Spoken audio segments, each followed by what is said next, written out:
Hey, what's up, guys? Welcome to TNC 380. I am your host, Michael Montero. And wow, we've got a lot of stuff to talk about today. You know, the good thing about not doing a show every single week is when I do come on, it's maybe once a month or something. We have a lot to talk about. So that's good. Um, I will get phone lines open in a little bit if you guys are interested in that. A little bit haphazard. I know I'm starting the show a couple minutes late. We were scheduled to go on like 5 minutes ago. I have two young kids. Bear with me, okay? I haven't even opened up the phone lines yet. So a little bit haphazard, but I promise you we got a good show. We got a lot to talk about, as I mentioned before. Before we go any further, happy July 29th, everyone. Happy 29th of July. 2 years ago on this day, a very, very big thing happened in the American boxing universe. Uh, Terrence Crawford finally got his chance against Errol Spence, and he whooped his behind. I post this photo and everything in jest. This is at all no disrespect to Mr. Errol Spence, who is a very, very fine fighter. However, for years, we were told that Terrence Crawford was a non factor, that Errol Spence didn't need him, that the PBC welterweights were all better and more deserving than Terrence Crawford. And finally, in 2023, on this date, 2023, Terrence Crawford got a shot and he took advantage of it, took advantage of that opportunity and put on the performance of his career. And here we are 2 years later. And in a couple months, he will take on the biggest name of his career and the biggest event of his career against Canelo Alvarez. So as that fight gets closer, we'll talk more about it. You guys know my feelings about that fight early on and my initial gut feel for everything. But as I said, we'll discuss it more in detail as we get closer. So let's talk about some other stuff here. A couple different big news items this week. I would say one really wasn't a news item. One was more of a milestone type of thing. And then a big news item that's still kind of playing out, but we'll talk about it. And of course, I'm talking about the revisions to the Ali Act, and then Top Rank's last broadcast on ESPN, which was a milestone as it pertains to American boxing programming. Hang on one second, guys. My wife is. Yeah, I'll be done by then. Okay. So I have a hard stop at 1 p.m. So we'll get right into this, guys. Let's start with proposed revisions to the Ali Act. Now, by the way, if you guys are having any trouble hearing me or anything like that, let me know. I can hear totally fine in my headphones. We're good to go. So I hope you guys, if there's any issues, let me know. If there's issues with audio, video, whatever. Okay. Let's talk about this thing with the Ali Act. So you guys, I'm sure all of you now by now have seen posts about proposed revisions to the Ali Act, and you saw a lot of sensationalist posts from the media types and the talking heads, the so-called analysts, people that were really excited about it or people that were really devastated by it, right? Because nothing can kind of be like a little bit of both. Everything has to be completely one-sided and polarizing in media these days. So real quick, I'm not going to go down the rabbit hole on this. I'm really not, because I don't really have strong opinions about it one way or the other. I really don't think it's going to have that big of an impact on boxing globally. Basically, it's an addition to what we already have, which is probably going to further water down the sport. We'll get into it. But I'm not going to talk about, I mean, literally, I could talk about the Ali Act for 2 or 3 hours because so many people completely misunderstand what it is and what it is not. And also, it's been something that's pretty much broadly circumvented by the power players in boxing. So first thing to know, guys, the Ali Act is for the USA only. And as boxing has become more and more globalized, the Ali Act, in my opinion, has become less and less relevant because there are only so many American fighters at the top level. And for me, the Ali Act ended up really, really assisting and aiding fighters at that top level, not necessarily the guys at the mid-level and bottom level. It really didn't help that. Maybe in certain situations, but in terms of financials and all that, because it's supposed to like protect the fighters and stuff, I think it really helped the guys at the very top get more money. That's kind of what it helped them do. It helps certain promotions get more money. It helps certain sanctioning organizations get more money. I'm not going to go down the rabbit hole into details of all that. I'll just tell you that's the way I personally view it. Popped up, I want to say in the year 2000, like 25 years ago. And let me ask you guys, since the invention of the Ali Act in 2000, has the state of American boxing improved or gotten worse? Now, to go back to my previous point, the top 1% of income earners in boxing, talking about the American fighters here, are they making more or less? They've made more, right? You saw Floyd Mayweather took extraordinary advantage of this.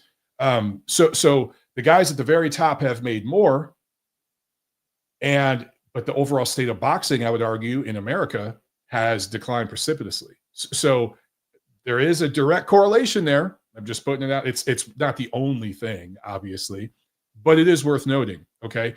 Basically, it gives the guys at the very, very top and maybe their managers, their advisors, whatever, their team, it kind of puts them in a position where if you're a boxer who's in demand, you can kind of treat these promoters like they are your divorced parents. Have you guys ever seen a kid at the bodega throwing a fit with his mom because he wants a chocolate bar and mommy won't buy him one? And he goes, well, daddy bought me one last weekend, and she goes, okay, Billy, get the Snickers, so the kid is manipulating the mother using the father. And you could just tell it's a divorced, broken home. And, you've all seen stuff like that. And some of you guys have maybe even done some of that stuff, depending on your situation. That's kind of like what some of these fighters are able to do with the promoters. And they're able to bid them against each other and all this to get more money. So we've seen guys do that. And the overall system of boxing has gone that way too on a global scale, but particularly with some of the American promotions. So what this revision does, again, not going into extreme details, but what it essentially does is it's really not a revision as much as it's like an addition to what the Ali Act does. It's important, again, to note this is just an American thing. So this is really not going to have any really big impact globally on the sport. It will have somewhat of an impact, but nothing major. It allows promotions to have like their own league. That's what these revisions would do, which brings up the whole UFC model thing, which brings up Dana White, which brings up TKO Boxing and his partnership with Turkey. And so I've heard several people in the boxing media who don't like the current president bring up the fact, it's not an opinion, it is a fact, that Dana White is very close with the president. And so maybe he's flexing, using that friendship to benefit his business by getting this revision done to the Ali Act, which hasn't been touched in 25 years. So perhaps that is all true. But for some people, they could trip on a rock and blame the president. So, and that goes both ways. Anyway, I'm just saying there's something to that. So this is going to benefit someone like TKO Boxing, which we know what they want to do. They want to make a league. They're already signing fighters. And so what I actually think this revision will do is it will help what I would call mid-level guys, okay? Because TKO Boxing is not going to sign stars because in their model, stars aren't going to want to play that game.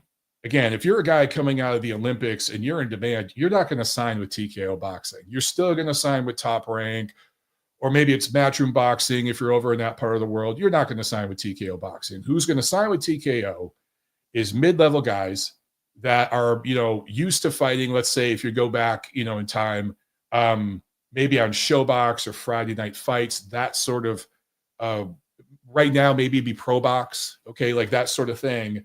This is going to give them an opportunity to make more money and perhaps through a tournament or something, rise up to a point where perhaps they're fighting for a title. But I think it's clear TKO and Dana White, they're going to make their own belt.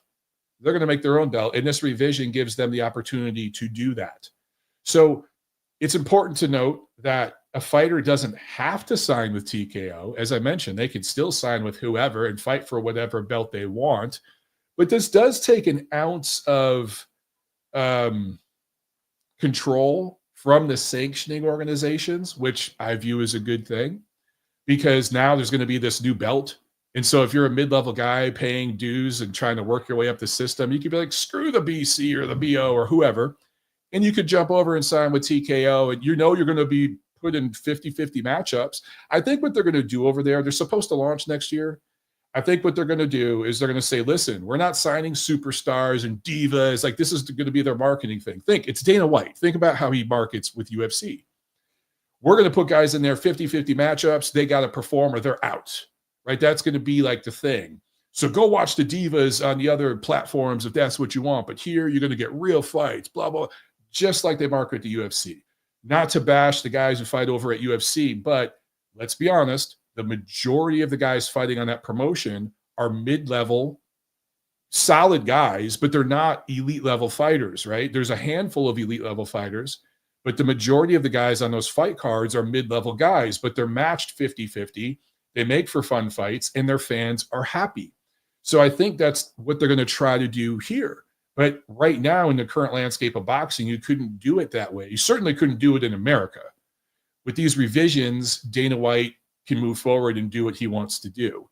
And I think because of his name recognition and because of the way they're going to be able to market this thing, I do think that he'll get some heat. I think that there are going to be people who are interested. I do think they'll get a network deal somewhere. Maybe you see the return of boxing on network TV somehow eventually through TKO. I'm not saying that or I've heard anything. It's probably going to be streaming because it's just so much easier to go that route these days. I'm just saying, I do think he's going to get media attention. It's Dana White. He has a proven track record, and he's going to come in and shake things up. So that's what this is all about. It does not strip any rights from fighters. I've seen posts like that say, "Oh, this is going to strip the rights of fighters." No, it's not. It's not going to strip the rights of fighters. And again, on a global basis, it's not going to make any difference on the global infrastructure of boxing at all. And if you think about it, guys, the leagues already basically exist. I mean, for years, the PBC has owned the WBA, right? I'd troll like hell on Twitter about the WBA regular belt is basically the PBC belt. I call the WBO We're Bob's organization because Top Rank almost works exclusively with the WBO. There's no matter what fight card they're putting on, there's some sort of WBO belt on the line. So you already kind of have leagues. This is just taking it all the way. This is just kind of taking it all the way. And to circle back to the beginning of my rant here, I mentioned earlier that this would further kind of water things down. I do think that's the truth. It's just going to be another platform where certain guys go to. But I do think it's going to fill like a niche in the sport that is kind of empty right now. So I think it will serve a purpose. Again, think of some of the matchups we used to get on like Friday Night Fights on ESPN. I think that's the level of matchups you're going to get here. But they might do an exclusive kind of thing like ProBox is doing, where you subscribe to ProBox, you get their app, and you get shoulder programming. There's a website, there's breaking news, all the stuff. You can watch podcasts there, and then they have ProBox fights. And maybe that's what you're going to get with TKO. I really don't know which way they're going to go with that. But again, I do think that they're going to get some significant, at least some significant media coverage at first. Once this goes through. And I do think this legislation will go through. But I just want you guys to know that in the end, this isn't really going to change much. So for everybody getting super duper excited, I've heard people saying it's going to crush the club show circuit. I don't know about that. I mean, are some guys going to get plucked from these club shows? Like, I know guys here in Atlanta that do a crowd that could maybe get plucked and go over to TKO at some point. And they'd be off the club shows here. That's going to happen. But you're always going to have club shows. And what the guys that go to club shows, generally speaking, it's the fighters' friends and family, co-workers, the guys he trains with. So if you get 10 of those guys on a club show card and all their friends are showing up and stuff, you get 500 people there in the crowd, you have a successful club show.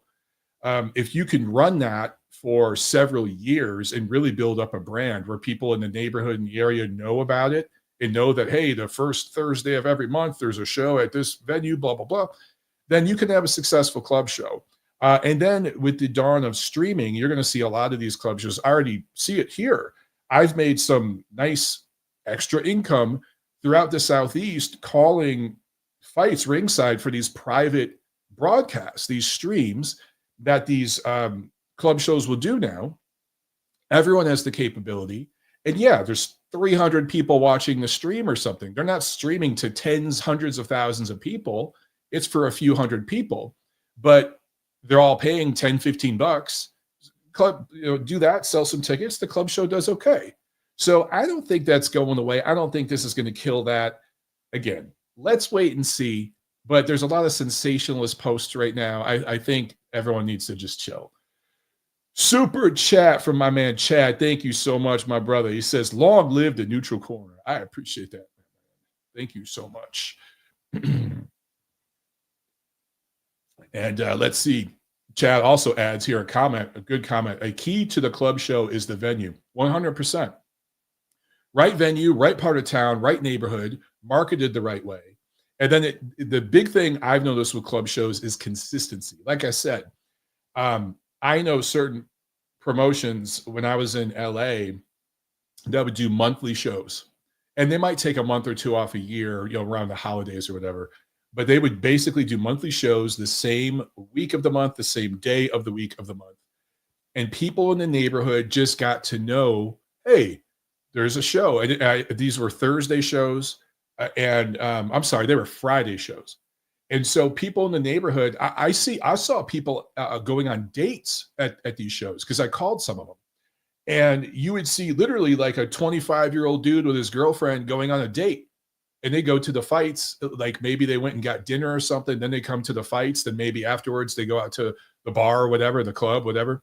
You'd see that. And then you'd see families at the show too. It was very, very cool because you would see abuelos with their grandkids and stuff at these shows. I was like, man, that's really cool. Cause like, that's the kind of stuff you see at like baseball games, right? So a lot of fun when club shows are done the right way. They're honestly some of the most fun I've had just hanging out, even covering fights are at club shows. And one thing I didn't expect when I moved here to Atlanta is it took a couple of years, but I kind of met different promoters here in the area, especially once I started fighting, guys who do like amateur shows and like high level amateur shows and then pro shows, is they started bringing me on to do commentary because they're all doing streams now. And they're like, dude, no one here can do commentary. They don't know what they're talking about. Will you please come? And I'd be like, hey, put me up, pay me X amount of money. I don't get my day rate that I used to get in LA, but it's been like some nice supplemental income.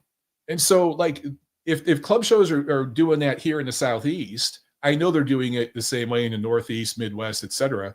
So club shows ain't going nowhere. All right, guys, just like I said, just relax. Let's see how this all plays out. But I think this legislation will get passed, and I think we're going to see it obviously benefit TKO boxing, and in the end, benefit what I would call mid-level fighters. That's who's going to benefit. I don't think it'll have any impact whatsoever on the guys at the very top. What I don't know is how it's going to affect what I call the 4-round fighter.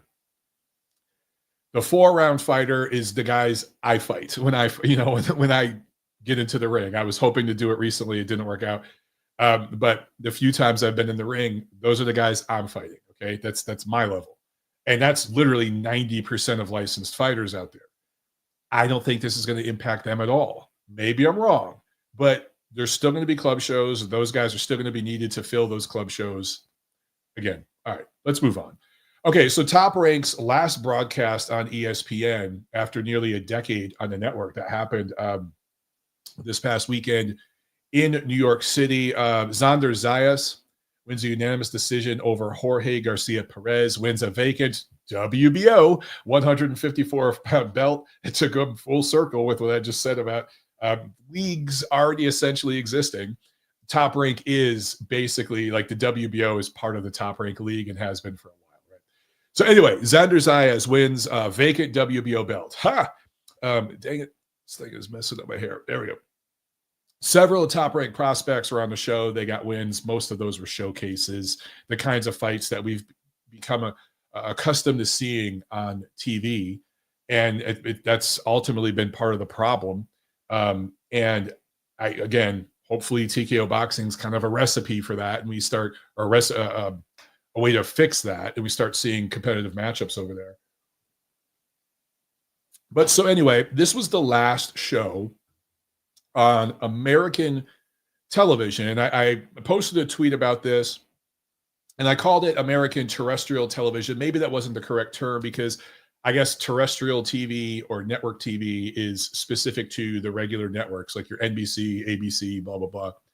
This obviously ESPN is cable, right? So regardless if it's network TV, cable TV, or premium cable, which would be your HBO, Showtime, etc., this was the last one, at least for now. Maybe we'll see in the coming months or a couple years from now a return to network TV somewhere, but I don't know. I don't think so. If you asked me to bet one way or the other, my bet would be against it. I just don't see it coming back. I don't see how. First of all, well, let me just speak as a fan, okay? I actually think boxing in the 21st century, if you're going to broadcast it on TV, it's best on premium cable because there are no commercials. And one of the things that separates boxing from other sports, like in American football, if there's a timeout, the sideline isn't mic'd up on the broadcast to where like you can hear what the coaches are saying, the players are saying. You can't hear any of it, right? But during a boxing broadcast, it is. And if you just had like a crazy round where, let's say, both guys were dropped, or there was a controversial call, a referee said this was a knockdown when everyone feels it was a slip, right? Something like that. Man, I want to hear what they're saying in the corner.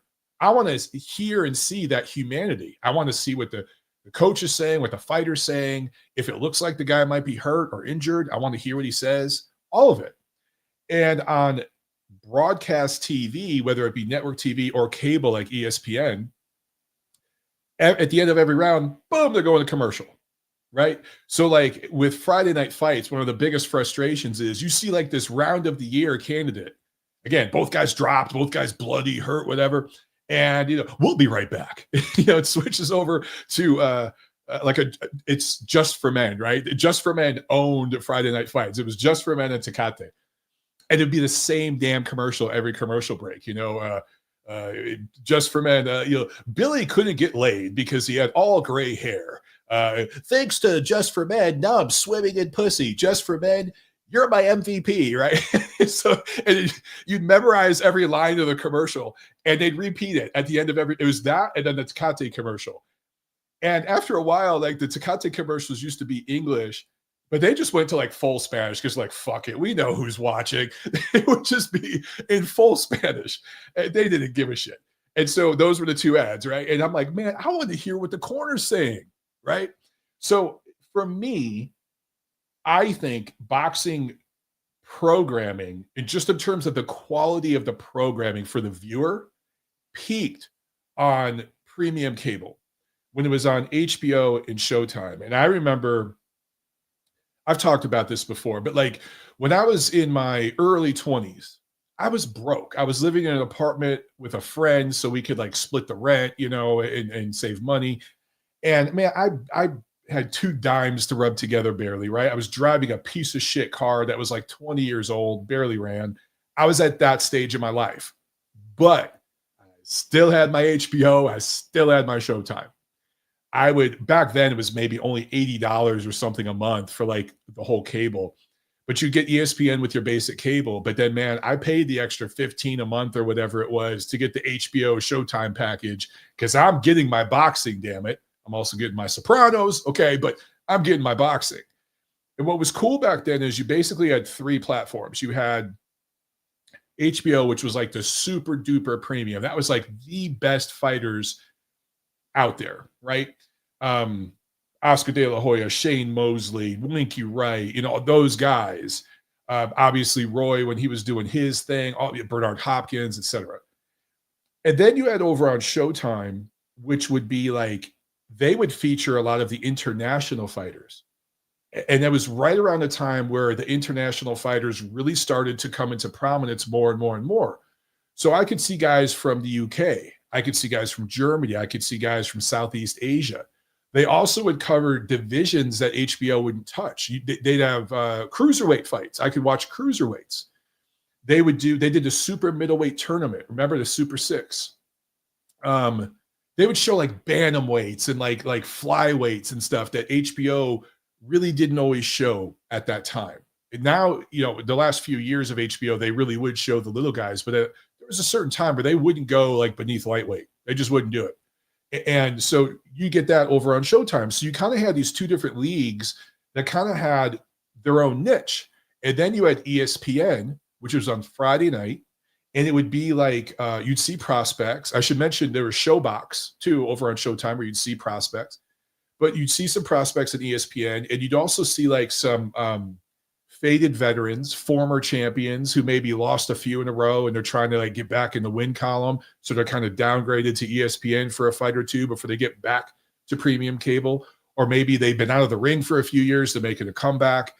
And then you had the Boxino tournaments. So like you kind of had this three-headed monster, but it worked because each one kind of had their own little niche. And that's why it worked. And it was so much fun, dude.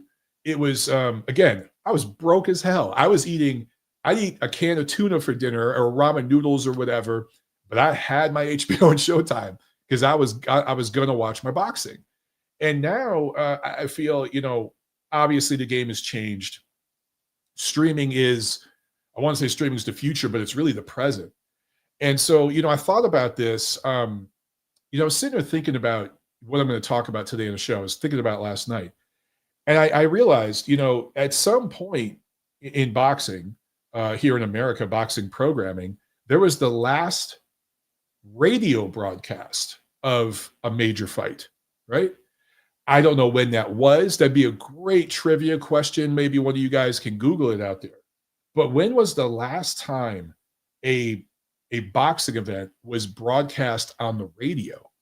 Think about that, right? Because boxing's always been a part of like the mass media in America, whatever level it was at. So newspapers was mass media for a while, and that's where boxing was reported. Then it goes to radio, and people would listen on the radio. They'd read about it in the paper the next day. So newspapers were still there, but the new media was radio.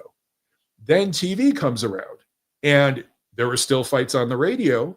They reported on it in the paper, but a lot of people would watch it live because that was like the premium experience, right? If you couldn't be at the fight, the premium experience was watching on TV, but it had to be like local.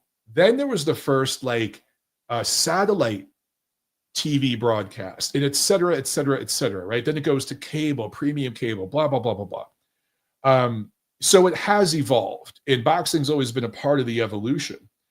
But I understand that TV is going the way of radio. And I should mention, radio still exists. I don't know who the hell listens to it, but it still exists.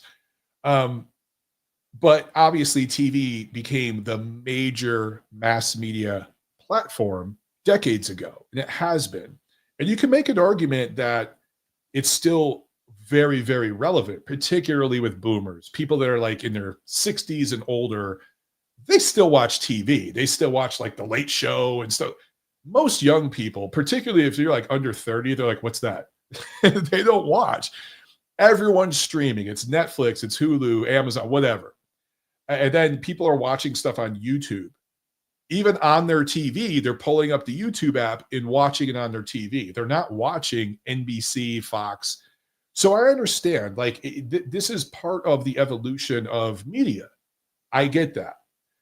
But this feels a little premature because I'm going to talk American sports right now. So I apologize to my international listeners, but the NFL, still a big network TV presence. Now, the NBA really isn't anymore. It's mostly on apps and some cable outlets and stuff. But during the playoffs and the All-Star game and stuff like that, it is on network TV. There's still a presence there. Same thing with Major League Baseball, et cetera, et cetera. So for boxing to be completely gone from TV altogether, yes, that's where everything's going eventually, but we're not 100% there yet. And sports programming is one of the last things post-COVID that still kind of works on network TV to a certain extent because people want to see it live. And boxing programming, the product has been so weak recently, at least in America, that people are like, I don't need to see this shit live. I can stream it on DAZN tomorrow, or I can find it on YouTube. And I will admit, that's kind of been my attitude with a lot of this stuff. Let's see, we got a post here from Eric Gomez. Thank you, Eric. He says, last radio boxing broadcast was in the 1960s in the USA. Wow. I would have thought maybe it was in the 70s or something. Wow, 1960s. Okay. When you think about it, that makes sense because that was like the real explosion of television, like the 50s, 60s, where by the 60s, there was probably a TV in just about every house in America. By the 80s, there was like 2 TVs, right? So, yeah, I guess that makes sense. So think about that, guys. The 60s was 60 years ago.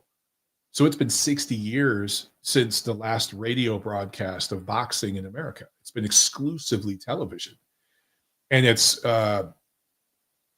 stepped up. It's gone from, like I said before, like regional TV to eventually satellite to cable, et cetera, et cetera.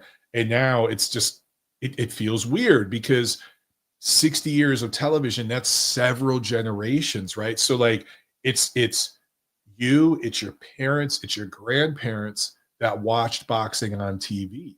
You got to go back to like your great grandparents, your great grandparents, to where they only listen to fights on the radio. You got to go back a while, but you go back a few generations.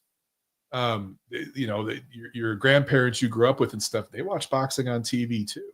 So it feels weird. It just kind of feels weird. Will boxing come back to TV? Again, I've asked this before.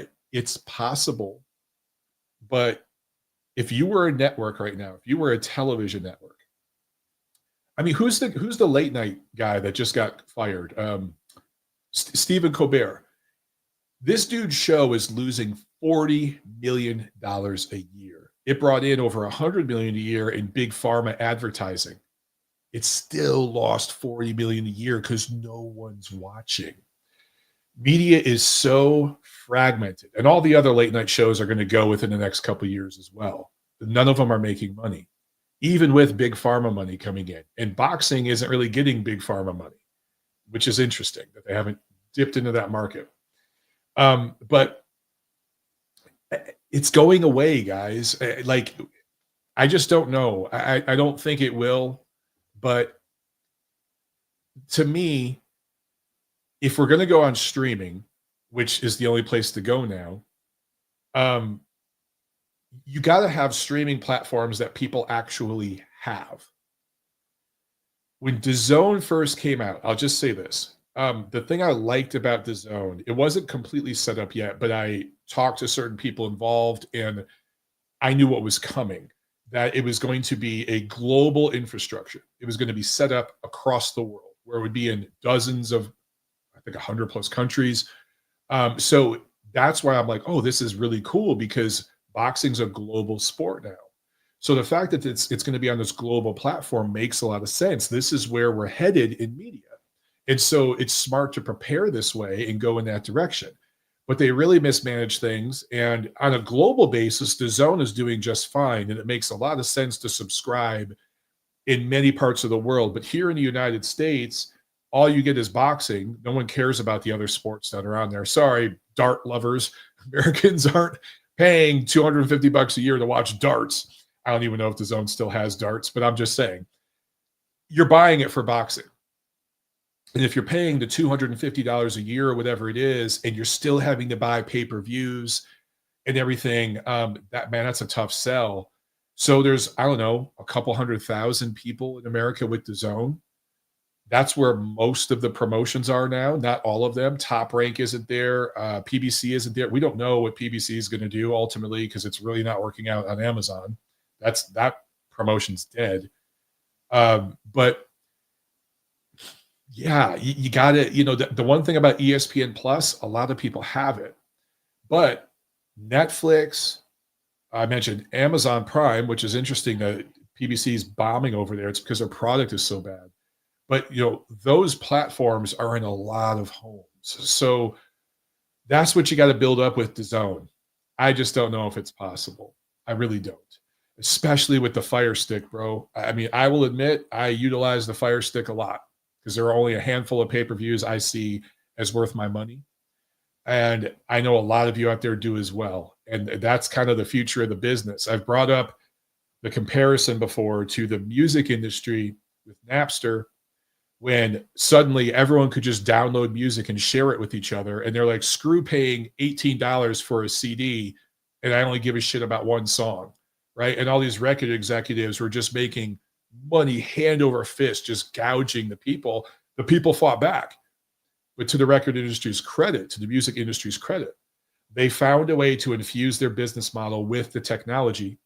And now everyone you know has got Apple Music, or what if you have an iPhone, if you have a, what the hell is the other one? I don't even know what it's called, the Google one.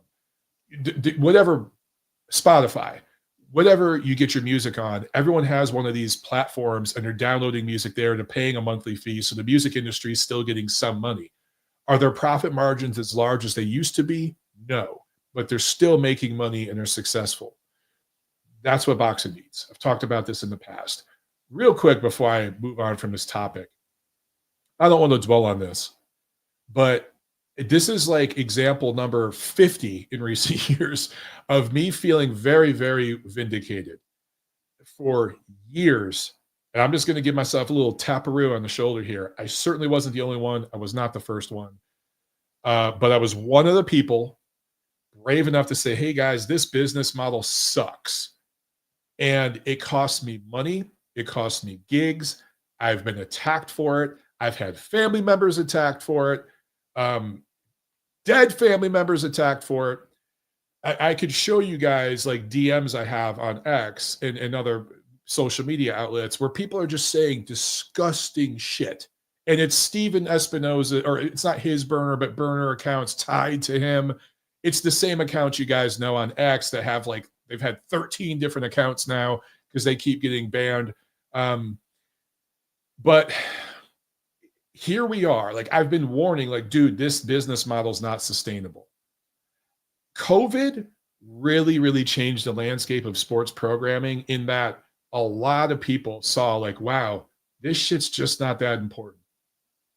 Now, a lot of sports programming is down since before COVID, but some has fully recovered and are even thriving. Some sports are even thriving, but a lot of it's down. And boxing is one that just hasn't recovered. It just hasn't.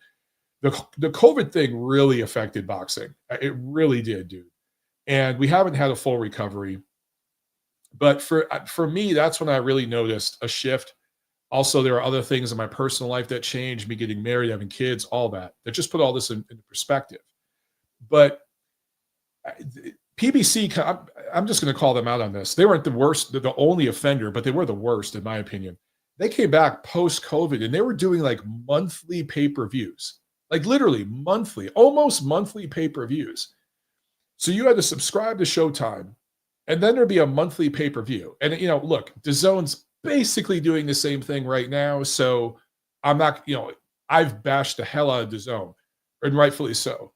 But like at that time, I was highly critical of PBC, and I was before all that anyway. But I was just like, they blew $500 million of Waddell and Reed money because their product was so shitty. And they didn't build one bankable star that could carry a pay-per-view on their own. Floyd Mayweather doesn't count because he was developed by several other promotions and another network before he came over. He was an anomaly. But like, again, PBC wasn't the only offender. Top Rank's been an offender, all of them, okay? But I remember just calling that out. Like, dude, we can't have monthly pay-per-views, especially post-COVID. Like, people have lost their jobs. Like this is crazy. How do you expect this to last? Showtime Boxing, which if you think about boxing programming, again, what I mentioned at the top of the show, how it works way better on premium cable because there's no commercials. How did you fuck that up? How did you fuck it up? You had a monopoly on premium cable because HBO is gone. You were the last premium cable outlet where you could go for fight sports. And you fucked that up because your product was shit. And there were people out there saying, like, dude, this isn't sustainable. It's not. And instead of listening and engaging with those folks, if they were media people, you blacklisted them. If they were fans, you chastised them and blocked them. I remember seeing Steven Espinoza have these back and forths with fans, just regular boxing fans. Okay, a guy with a Twitter account that has 80 followers, and he getting a back and forth, 20 messages down, just going back and forth, arguing with, and I'm like, dude, that's your consumer. What are you doing? You should be reaching out to that guy and having a conversation and figuring out how you can do better, not beating the shit out of him. Not to mention, politically, you're reaming half the customers because of their political viewpoints. Actually, sports programming, probably over 60% of people watching, maybe even more, are probably right of center. So if you're bashing this shit, it's one thing to be critical of a president, or that's totally fair game. But like bashing the voters and the people, like really? That's your consumer, dude. It's just been a mess, guys. So like, I'm not going to sit here and be like, I told you so. This isn't the time to gloat. This sucks. I'm not happy about it. And I know that we're all going to streaming eventually, but this is definitely premature, dude. 10, 20 years from now, the NFL will be on streaming. It won't be on network TV. It won't. Network TV will just be a series of reality shows and paid programming selling catheters to boomers, just shit like that. That's what it's going to be, okay? So I get that we're all going there, but to be there right now, again, feels premature. Okay, I'm ranting, I'm rambling. Let's move on. What else can I rant about? Okay, I mentioned the fights last week, but let's jump back 1 week prior to that. Let's go to July 19th, because there was a triple header.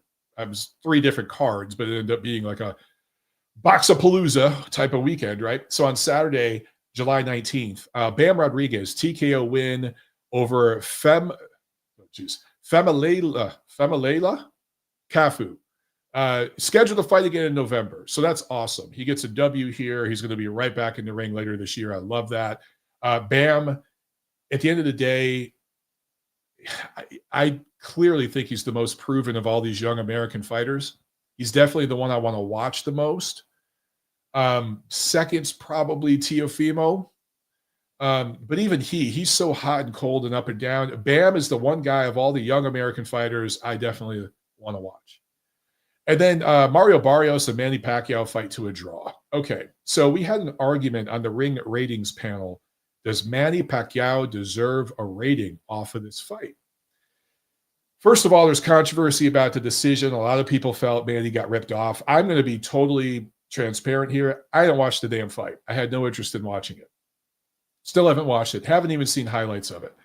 But I've talked to multiple people who did watch it, and they tell me Manny started really well. He won the first half of the fight, but he faded down the stretch. Barrios made it close, and that was enough to, I guess, justify this draw. You can feel Manny edged it, but in a fight that close, to use the word robbery, I think is a little much. And then the title they were fighting for anyway was BS, because nobody thought Mario Barrios coming into this was an elite level welterweight, right?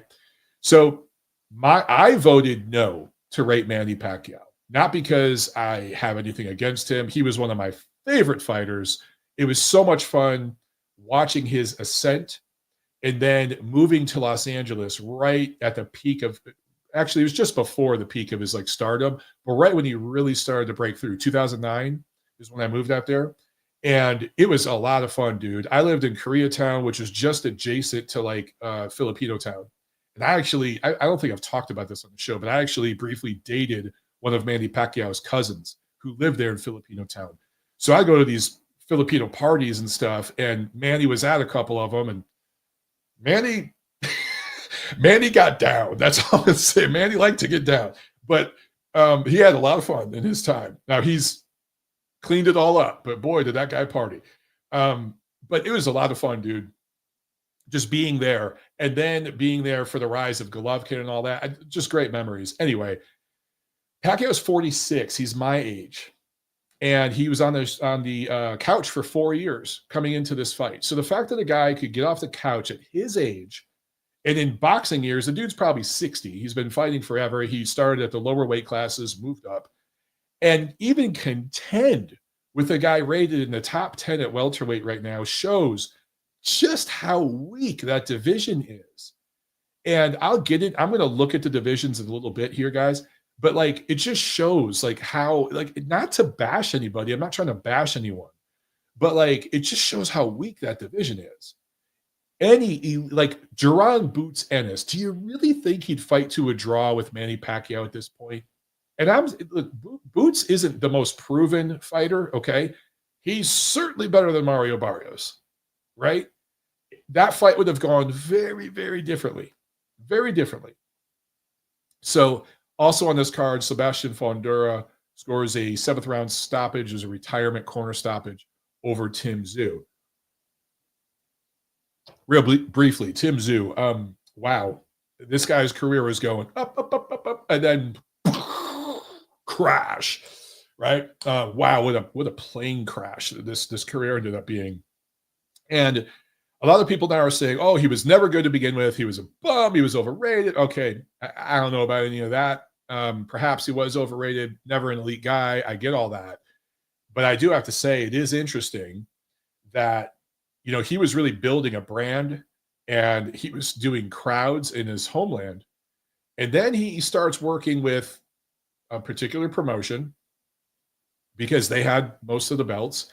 And he starts coming over to America to fight. And it just kind of didn't go well. It just didn't go well. Now, some of that might be his true level. Yes. But some of it may also be that he wasn't done any favors. Okay.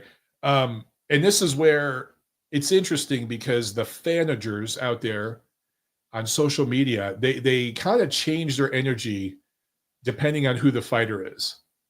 Because there's certain fighters you'll be like, I want to see Gervonta Davis step up and fight the best, you know, and they say, well, it don't make dollars, it don't make sense, you know, and all this stupid shit, right? But then when it comes to Tim Tszyu, it's like, well, this guy could have just stayed over in his homeland and just made millions of dollars and fought B-level guys, and the sanctioning organizations would have allowed that because they're getting paid. I mean, that's what they do, right? So he could have done that for years before stepping up. He could have pulled the Gervonta Davis special.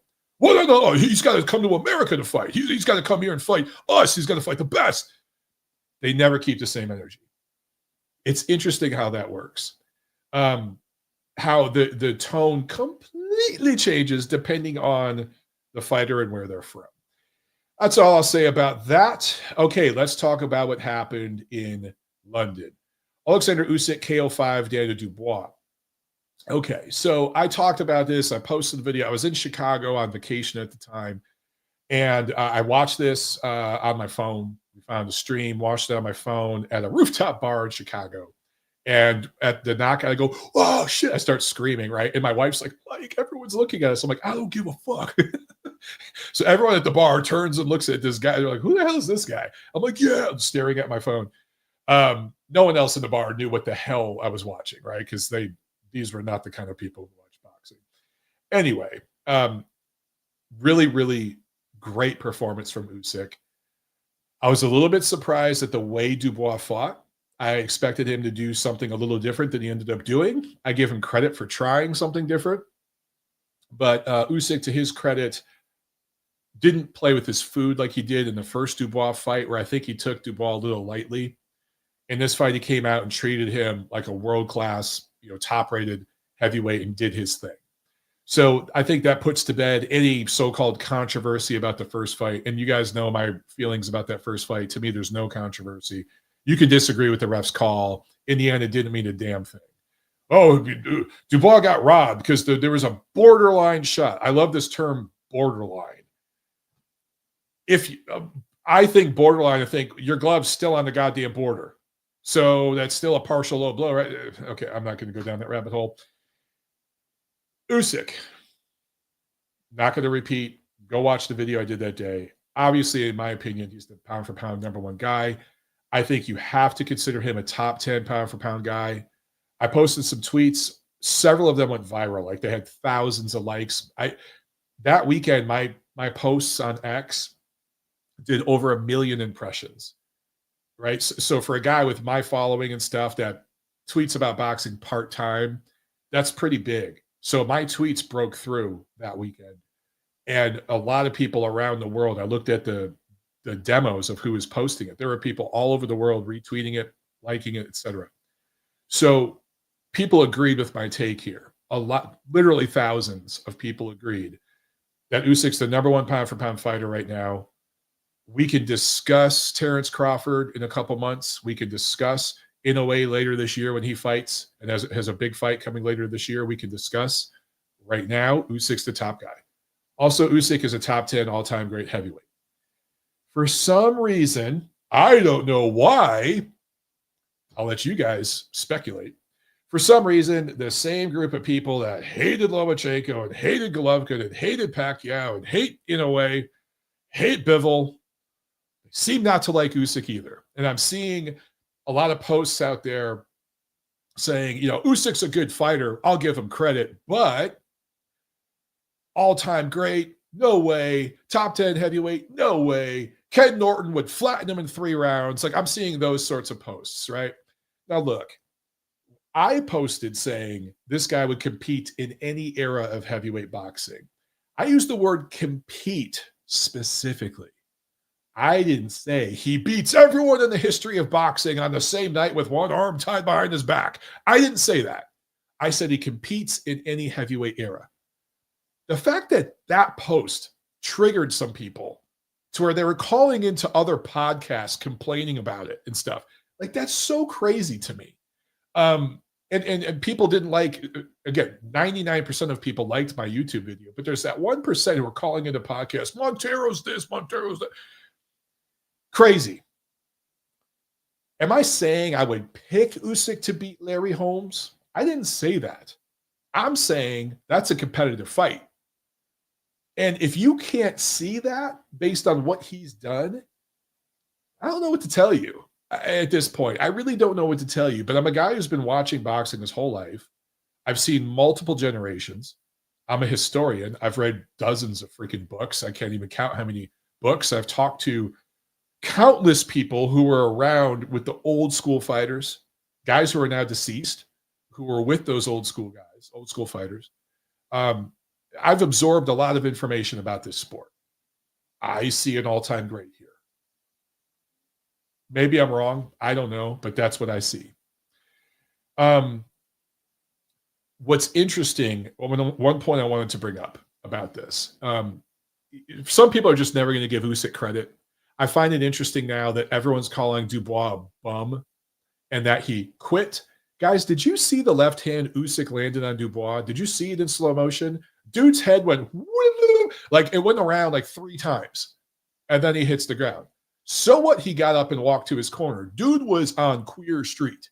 He was done. If the ref had allowed that fight to continue, Usyk goes over there, lands another 1-2, and Dubois goes through the ropes. It looks like Tony Bellew did. Is that what you want? Is that what you need before you consider it a legitimate knockout and a guy not quitting? He was done. But now I'm hearing Daniel Dubois is a bum. Really? Really? Ring Magazine had him rated number 2 in the world behind Tyson Fury coming into this fight. American biased Ring Magazine rating people, or not all, but there are people on that panel who are biased toward American fighters and stuff. They rated Dubois number 2 in the world. Say what you will about him. He has been on a good run. He has proven himself. Maybe you didn't rate him number 2. Maybe you didn't rate him above Joseph Parker. I get that. Maybe you didn't rate him above Ajit Caballel. I get that. He's still a top 5 heavyweight. Can you name 5 guys you'd rate above Dubois before that Usyk rematch? No, you can't. If you say you can, you're fucking lying. So for Usyk to get in there and do what he did, remember now, this was in London at Wembley. Where's Dubois from again? Is he from Kentucky? No. He's from London. Okay. Usyk's made a career of this. Now 2 wins each over Dubois, Joshua, and Fury. I get that he doesn't have 60 or 70 wins, but look at the quality over the quantity. It speaks for itself. No one in the last 25 years, 50 years, has done what Usyk's doing right now at any weight class. There have been a few fighters where there's some parallels. Like there's some Henry Armstrong in Usyk. There, even like what Pacquiao did. To me, this is even more impressive. Pacquiao came to America, but America was his new home base. Usyk's gone all over the freaking world. It's not like he lives in London, right? It's not like he lives in Riyadh. He's gone all over the world and fought. Same thing with the USA. So people are now saying, well, okay, he's good heavyweight run. Okay. But the cruiserweight shit doesn't count. That doesn't count toward his all-time great rating as a heavyweight. And I'm like, really? Have any of you read a history book about boxing once in your lives? Have any of you just looked at how fighters looked back in the day?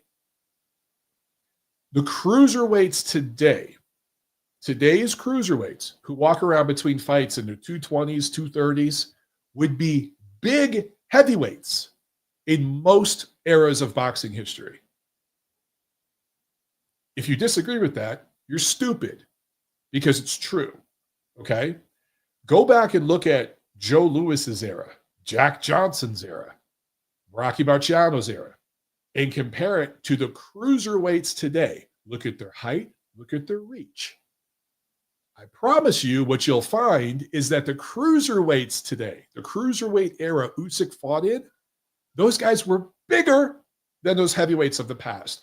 So if you're not counting his cruiserweight run, and keep in mind too, cruiserweight was invented in 1979.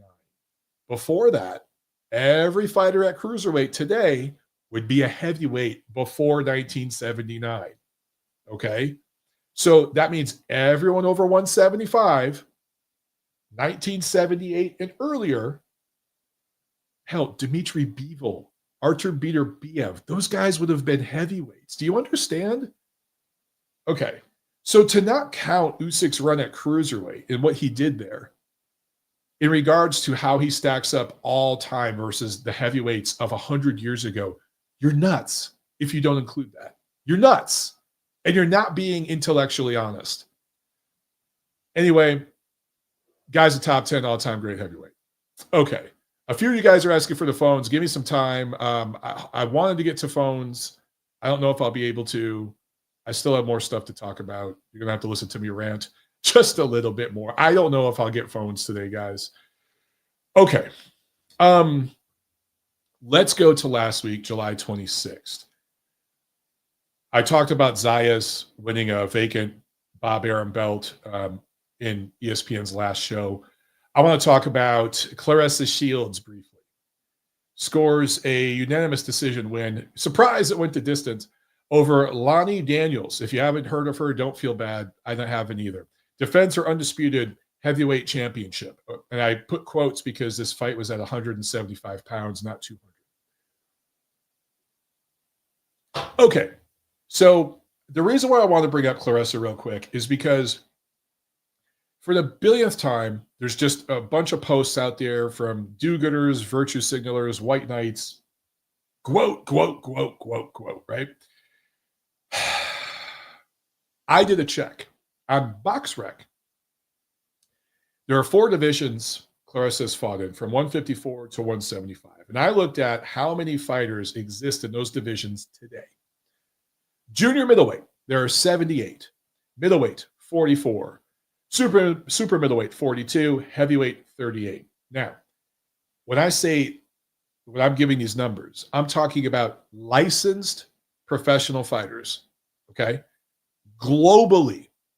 So this is basically how many women are licensed to fight professionally in boxing in those divisions around the world. This isn't how many of these fighters are ranked, how many of them have winning records or a real amateur background. This is just how many people they were able to get through the commission and the medical process and get a professional license, whether they fought once, twice, and most of them have only fought once or twice. They're people like me, basically. So in these 4 divisions, you have about, right now, collectively, 200 licensed professional fighters on Earth. On Earth. So Claressa being the undisputed champion of these 4 weight classes, that's quite an accomplishment. Looks really good. She's the best out of about 200. And go back, look at the record. You can find old episodes of my show where I talked about this years ago. Junior middleweight, super middleweight, those divisions have doubled in size in the last few years. I remember there was one, I think it was super middleweight. At the time Claressa was fighting in that division, there was like 18 fighters in that division on earth. 18. I remember that number. I can't remember which, I want to say super middleweight. Anyway, so now there's 42. So it's, about a little more than doubled in size. So there are more women coming into pro boxing in those heavier weight classes, which brings me to the point I want to make here. Look, I constantly see Claressa Shields comparing herself to male boxers. When Usyk had his big win a week or so ago, I saw Claressa retweeted something saying congrats to Usyk, but I'm undisputed in 4 weight classes. I'm the GOAT, right? And it's like, and she's done that to Terrence Crawford. She's done that to all these guys. It is so ridiculously fucking stupid, ignorant, asinine to compare what she has done to any male fighter. So with Usyk's pro debut, the fighter he beat in his pro debut is a better fighter than anyone Claressa Shields has ever fought. I mean that. I'm not trying to be hyperbolic. I only say that because women's boxing and men's boxing should not be compared to each other. I've been very consistent on this. I am a supporter of women's boxing, a big supporter of it. I believe in it, and there are some women fighters who I really enjoy watching. There are, and there are some damn good women fighters out there. I believe that. They're below 147, but they're out there, okay? And I've trained with women in the gym and stuff. Some of these chicks really work their ass off, and they're fighters, okay? But it's not the same sport. If I were Claressa Shields' PR director, what I would be telling her is I'd be sitting her down in the room and saying, listen, Claressa, you've won 16 world titles, 4 divisions, all 4 belts, right? More than half of those were inaugural titles, meaning they didn't exist before you fought for them. Almost all of them were vacant, meaning maybe somebody had held them in the past, but they had sat vacant for years until you fought for them because there was nobody really available to fight for, because there were no women there to fight for it. And the sanctioning organization didn't feel it was worth it to sanction a fight for their belt until you came along. There are only a few of the titles you've won that had a true lineage of champions that you are now a part of. Why don't we spin the way we talk to the media here, and why don't we, instead of going on and on about this GOAT thing and saying you can beat Gennady Golovkin in a fight, which is just insane. She couldn't have beat Naoya Inoue in a fight. Why don't we say you are the pioneer? You're the first. You're the original. Let's call you, instead of calling you the GOAT, let's call you the original. You are the first elite level women's fighter north of 47 in women's boxing that has dominated these divisions. You're the first multi-undisputed champion of women's boxing. And you're the one, the pioneer, who's setting a trend and bringing attention to these heavier divisions, the big girls. And there are going to be more and more big girls coming into boxing from softball, from, I don't know, tennis, volleyball. They're going to come into boxing because you've put some eyes on it. And these big girls that weigh 168 pounds, they're going to be able to compete now in this sport, and people are going to pay attention because of you. You're the original, the pioneer, the first. If she marketed herself that way and compared herself to other women only and talked about women's boxing and tried to build up the sport and build up the other women coming up, instead of trying to crush them down and always criticize them, or trying to bring back Layla Ali, who hasn't fought in 17 years and was kind of like a circus act because of her last name when she fought. She had some skills and stuff, but like she wasn't as good as they marketed her as. A lot of that was her dad, her father's name. Try to bring her back because of the name recognition. Like, dude, just do your thing. Fight 3 or 4 times a year. Beat every damn girl out there. Stack up wins. Retire 50-0. How many fights does Floyd Mayweather have? 51. Retire 52-0. I know. Don't compare yourself to male fighters. Whatever. I'm just saying she could do that. And then she can market herself. Because look, guys, I honestly believe 20 years from now, 30 years from now, there are going to be hundreds of women in these divisions. Because again, these bigger girls that compete in other sports, there's going to be an outlet for them now in boxing where they're like, oh, okay, that's not just for little, featherweights anymore. Big girls can go in boxing now and make some money. And if you're a girl who plays basketball and stuff, man, do you see what they make in the WNBA? Clarissa Shields makes a hell of a lot more money than these WNBA girls. So what if a few of those girls are enticed to go into boxing? It could get interesting. It could be fun. And Clarissa could be known as the first. She doesn't understand PR, and the people around her have not been able to get her under control a little bit.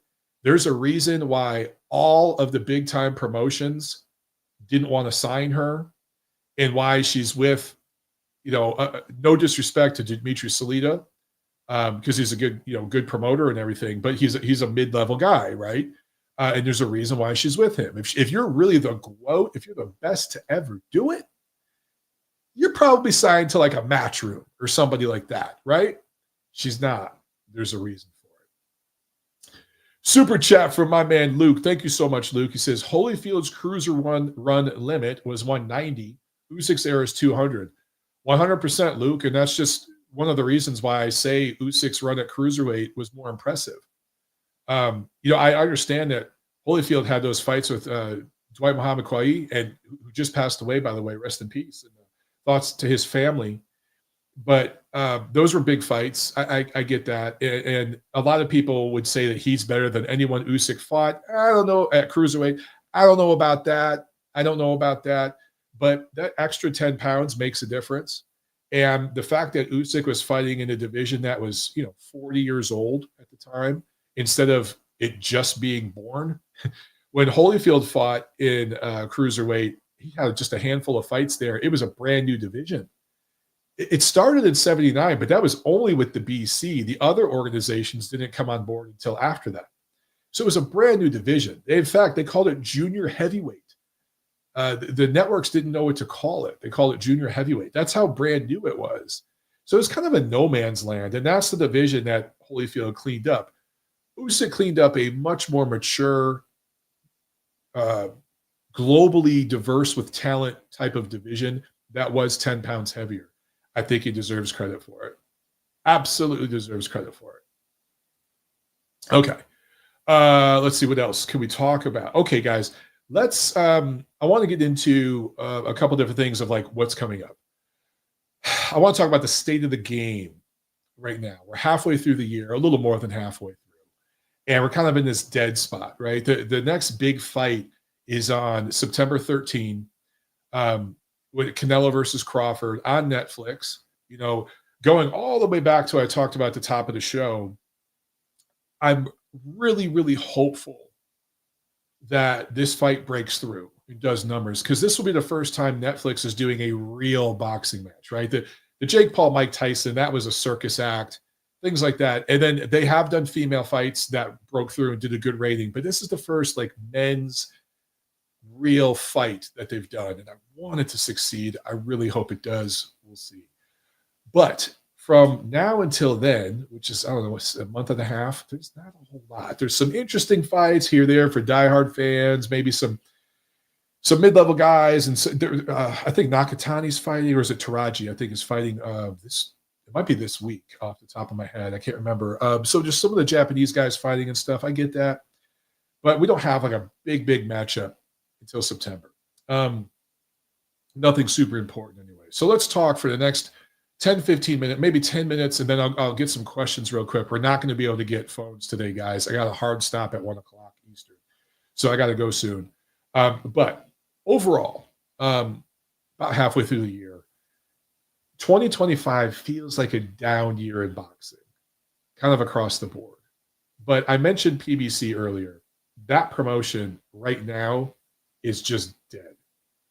I'm not saying that they're never going to come back, and they will. They'll figure something out. Heyman's a very smart guy. They'll figure something out. But right now, that promotion is all but dead.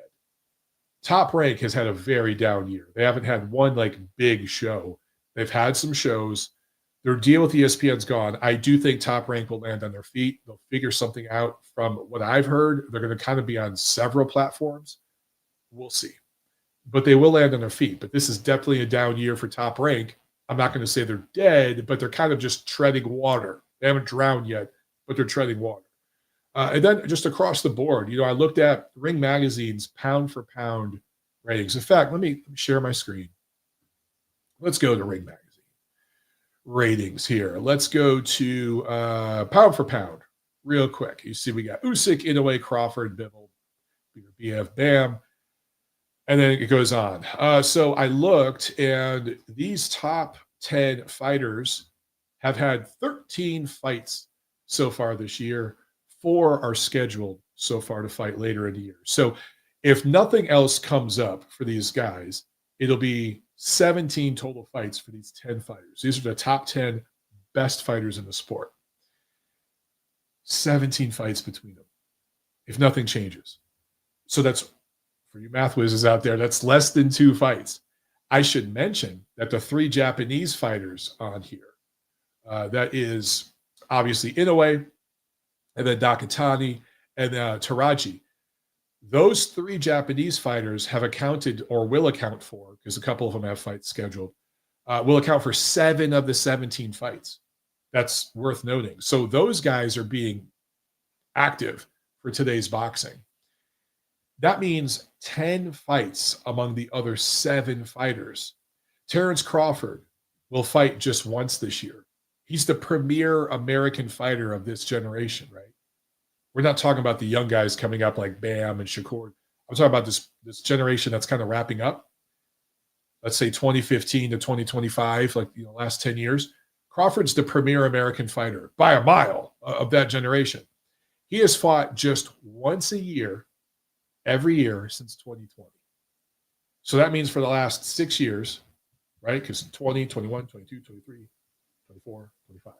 6 years, he's fought just once. 6 fights in 6 years. That's the best fighter in America. Again, by a mile.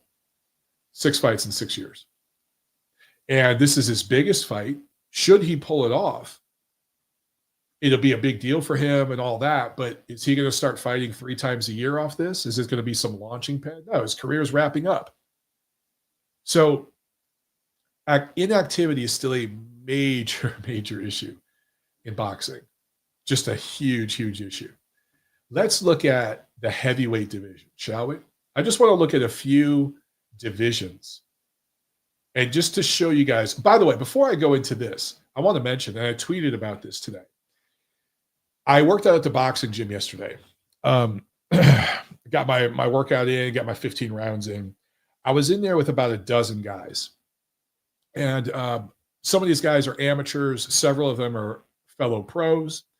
Some of them are former pros who are now retired and they do coaching, because there was 3 different coaches in there. Ages ranging from maybe late teens, early 20s through late 30s. I was the oldest guy there, which is kind of interesting. But anyway, holy shit, I'm 46. It's crazy.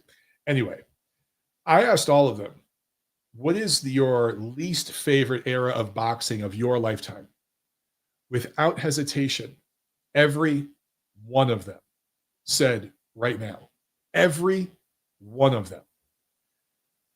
And these are guys, again, spanning several different ages, different backgrounds. It's mostly black dudes. It's a black-owned gym. It's mostly black dudes in there, but there's all kinds of different people that come in. But people of different backgrounds, age groups, all said the same thing. This era. I was like, wow, I wasn't expecting that. I really wasn't. And especially from the young guys, what I found interesting is like some of the young guys, I'm like, what other era did you have? And like the young guys were talking about the Floyd Manny era when they were kids, which is hilarious to me because I'm like, you were kids during that era? What? But they were bringing that up. And then before that, like some of them were like really young. They were little boys during like Oscar's heyday or Roy Jones' heyday, right? So they saw a little bit of that. And then it was the Floyd Manny thing, Vladimir, Klitschko, Miguel Cotto, like those guys. And then now. And even those guys are like, dude, I miss the Floyd Mayweathers, Manny Pacquiao's. I miss those guys. And I'm like, you're 22. What? You're talking like a guy like me. Because I've been questioning, I've been thinking, am I just being my dad and my grandpa and every other dude who gets to a point where he's like, get off my lawn. My era was better. Am I being that guy? Maybe there's a hint of that because I think that's just part of like the human condition, right? And it's what sports fans do. But no, even these young guys were saying that. I couldn't believe it. Anyway, and one thing we were talking about was the lack of talent. So let's look at heavyweight. Alexander Usyk is the champ, right? Let's scroll down here. Tyson Fury. Is he retired? Is he not? I think we all realize he's going to fight again at some point, but I don't consider him the number one challenger in the world. I vehemently disagree with this rating. By the way, there are a lot of ratings on the Ring panel that I completely disagree with, but it's a democratic process, and it's the best process of ratings in all of boxing. I challenge you to find consistently better ratings than ours. Number 2, Joseph Parker. I agree with that rating. And then you have Ajit Kabayel. I agree with that rating. Kabayel. Let's talk about him real quick. Kabayel is interesting, but I think some of you are getting carried away. He does have impressive wins over Frank Sanchez and Zhilei Zhang, but let's look at Sanchez. I'm going to go ahead and I don't care anymore. I'm just typical overrated PBC heavyweight. Good fighter, Cuban. Cuban guys know how to box. I never considered him a top 10. He had never proven to be a top 10 heavyweight. So it's an interesting, impressive. He was also injured in that fight. Has he fought since? Has he fought an elite guy since? A ranked guy since? I don't think he has. So that win may be taken. Some of you might be getting a little carried away. And then the win over Zhang. Good win. Zhang had proven himself to be a top 10 heavyweight. We had also suffered a couple of recent losses. And I think he was 42 years old during that fight. I don't think Zhang has fought since then. Correct me if I'm wrong there. Good wins, especially on paper. But does that mean he's ready for Usyk? Maybe he's as ready as he'll ever be. But I'd be way more interested to see Kabayel versus Parker or Kabayel versus Fury. Or even Kabayel versus Anthony Joshua for his comeback fight. I'd like to see something like that first before I get too excited about him. I shouldn't really mention Joshua. I'm just saying it'd be a fun, interesting matchup. Joseph Parker deserves a shot at Usyk. And I'd be interested in that fight. And look, if Usyk fought Kabayel, I'd be interested in that fight. But I saw a post. I've seen several posts on Twitter saying, I want to see Usyk fight Moses Ituma. Guys, slow the fuck down. Moses Ituma is 20 years old. He's had 12 pro fights. None of them were against a guy ranked anywhere near the top 20. Let the kid develop. Let him get to be 22, 23, 24 before we're talking like that, okay? Ituma and Usyk are not going to fight, and they shouldn't. It's two completely different eras. Let Usyk wrap up his era, and then let Ituma have his own era if he really is who we think he is. But guys, a few years ago, we were talking about Jared Anderson like this. I admit, I was one of those guys talking. I was excited about Anderson. I really was. Now look at him. Okay, so like slow down. Only fights I am remotely interested in seeing Usyk fight is Usyk versus Parker, and I feel Parker's earned it. He's also a mandatory. And I would be remotely interested in seeing Kabayel, but I actually think a lot of you would be surprised with how that fight turns out. Because having impressive wins over Frank Sanchez and Zhilei Zhang, cool. It doesn't mean you're ready for Alexander Usyk. Okay, very, very different animal. But after that, dude, look at this division. I don't know. By the way, number 7, Fabio Wardley. Let's see him versus Moses Atuma. Let's see Atuma versus Anthony Joshua. Let's see that build. Let's see him become the number 1 guy in the UK. Then we can talk about Usyk. By then, Usyk will be retired, but you get my point. Let's look at light heavyweight. Dimitri Bivol, champion. Right after him, obviously, Peter Biev, and then right after him is Benavidez. Now, we saw the rematch in February between Bivol and Beterbiev. When's the rubber match going to happen? Because we were told it was going to happen very soon, like this summer, maybe early fall. That's kind of gone to nowhere. Benavidez has a good fight coming up against Anthony Yard. That's an interesting fight. It's a good fight. I think it's not as competitive of a fight as some of you think it is. I think it's going to end up being a showcase. I think it's very good matchmaking for Benavidez, but it's an interesting fight while he waits for the champ. Okay.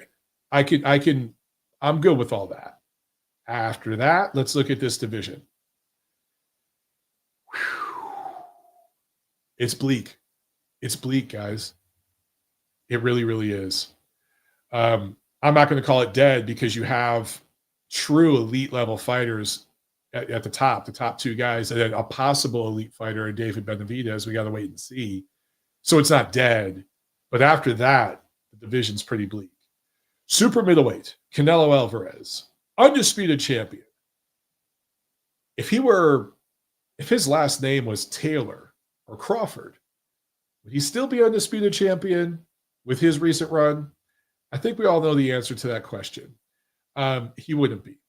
I think a lot of the business of boxing and the politics of boxing have helped Canelo stay undisputed.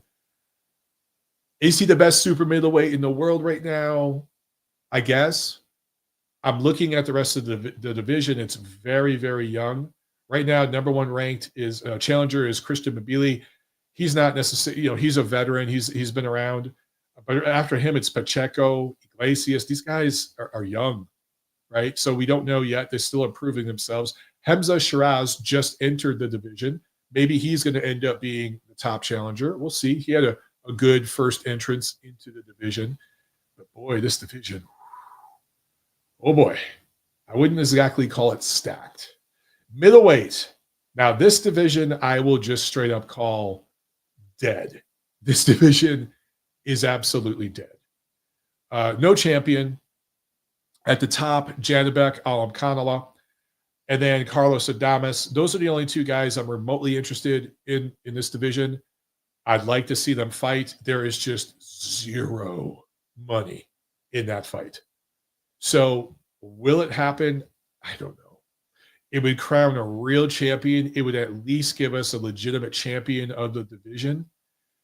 And this is where like the Riyadh season fights help, because Turkey's been willing to like overpay for matchups like that in the past where no one else wants to even touch it.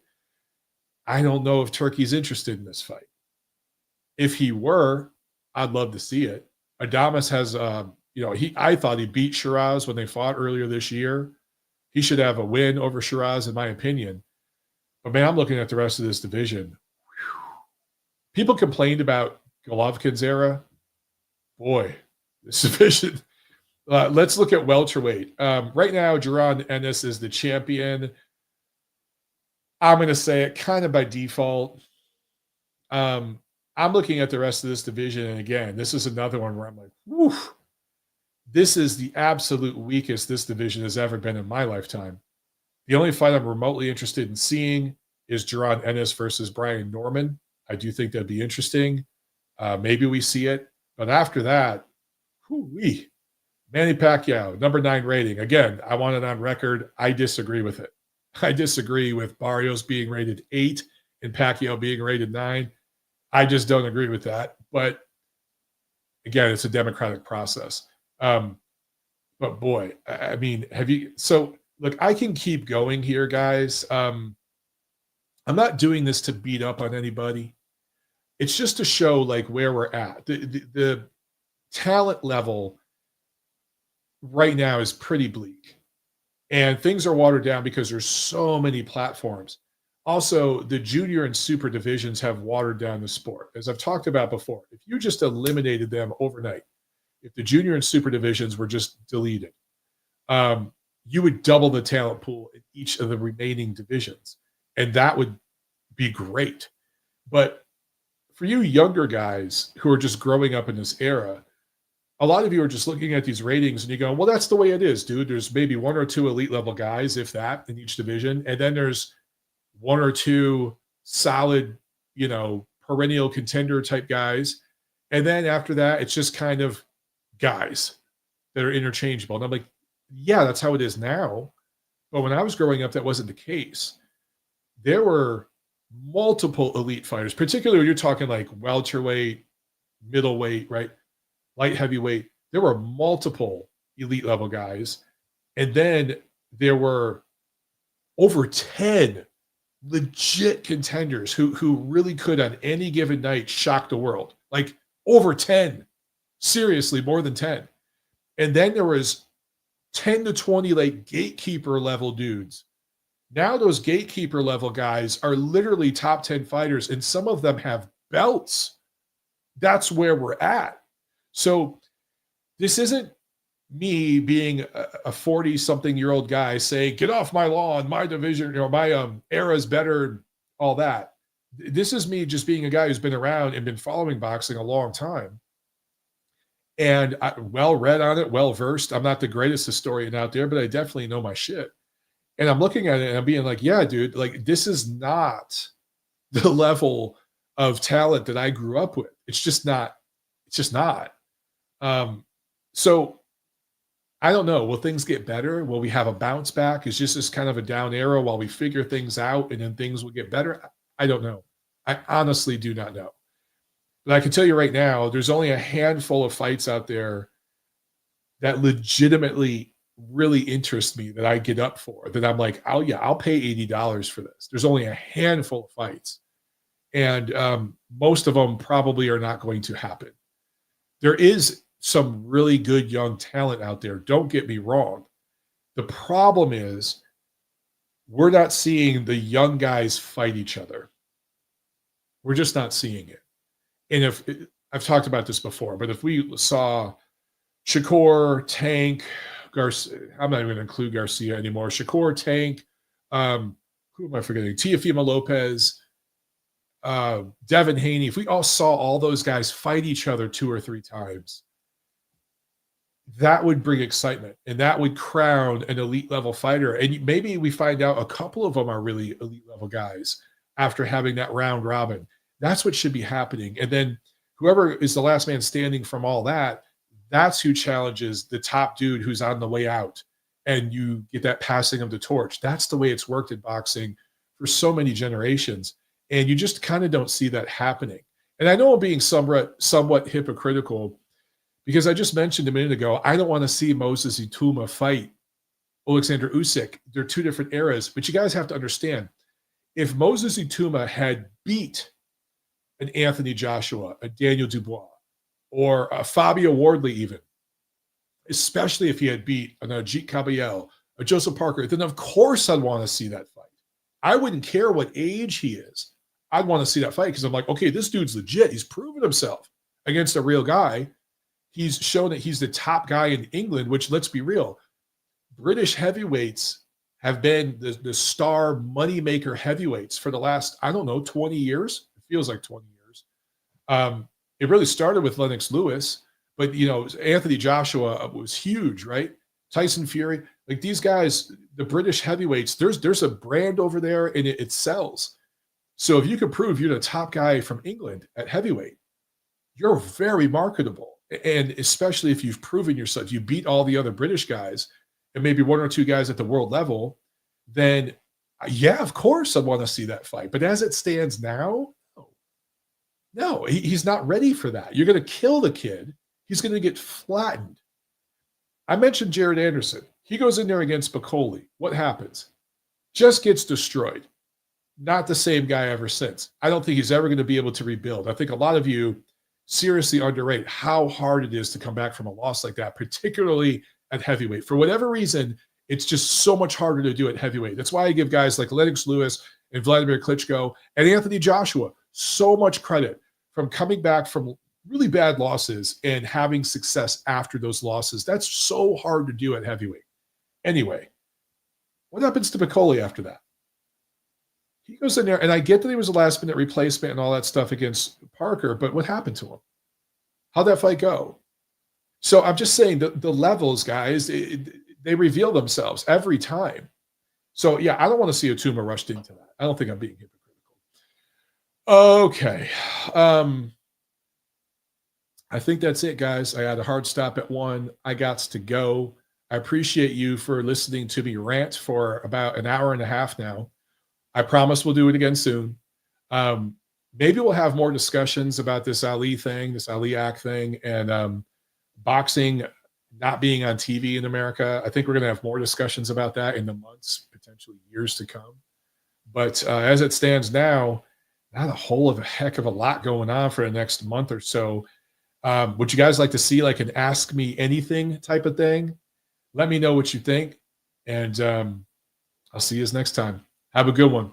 Peace.